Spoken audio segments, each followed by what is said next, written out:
Let's bring in our panel, Michael Kroger and Stephen Conroy, regular on this day every week. Stephen Conroy, first to you. Let's start with the summit. What's your read on it? Expectations were high, but it seems to me that a lot of it has been preordained, the outcomes which will be announced tomorrow afternoon.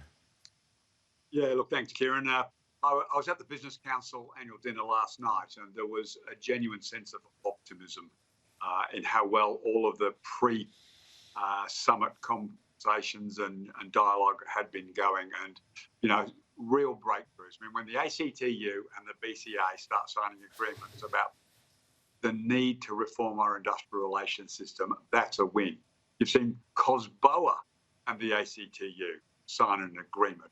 You've got agreements around increased migration for the skilled categories. You've got movement in terms of childcare discussion. I mean, this is a very positive discussion that, if you put partisan politics aside, the country needs. I mean, the commentary last night was that last year's BCA dinner, Prime Minister Morrison spoke, and all he did was abuse the BCA membership and told them to stick to their knitting, stop talking about a whole range of issues. So the palpable sense of optimism last night in the business community was very heartening. Michael Kroger, what's your sense of where all this is at? Looking at it, you've seen these summits come and go. It's choreographed, but there seems, as Stephen says there, a sense of optimism as well. Well, it does, because everyone would like it to be a success, but anything substantial so far, no. A lot of good people with a lot of good speeches this morning, well-intentioned people. But who's dealing with the issue that your last guest had on, Mr. Karen Anand, who made the point that he's spoken to a lot of small business people who are spending 7 or 8 hours a week on paperwork. This is one of the biggest issues facing people and employers today, particularly small employers, the amount of regulation. Well, where's the big discussion today amongst people as to how we're going to deregulate this massive, artifice that we've got in Australia today? There's been no discussion about that whatsoever. So it's one of the biggest issues facing small business. But I suppose my main point is, I don't know why Labor would delegitimise this conference right from the beginning. The Property Council not there, the bank's not there, restaurant and catering not there, umpteen unions, including the tram and bus union. I mean, it would have been much better for the credibility of the conference if they'd had all of the major employers there, 5 of the 10 biggest companies in the country. The bank's not there. So we've seen a lot of talk, but let's see what.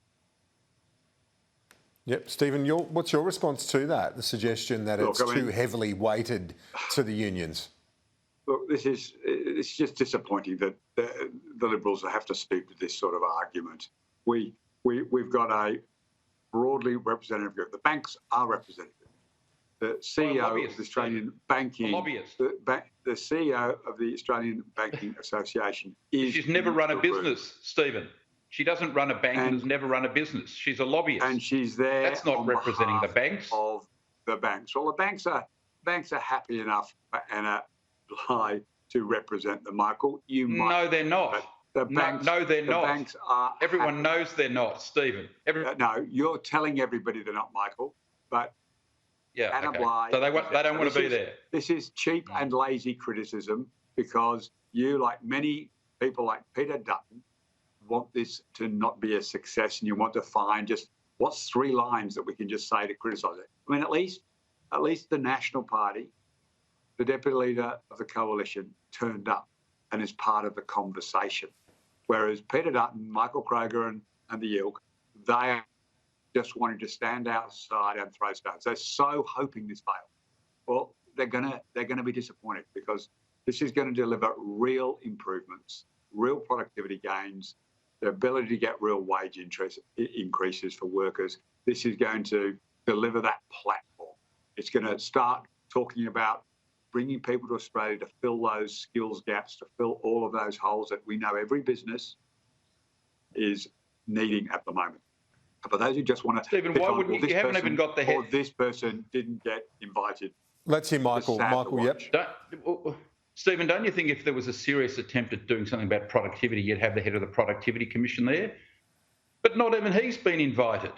So we've got this phalanx of union bosses, the bus and tram union, the meat workers union, but not the head of the banks, restaurant catering, the property council, the head of the productivity commission. I mean, the people that are doing the employing, or the people that know something about improving productivity.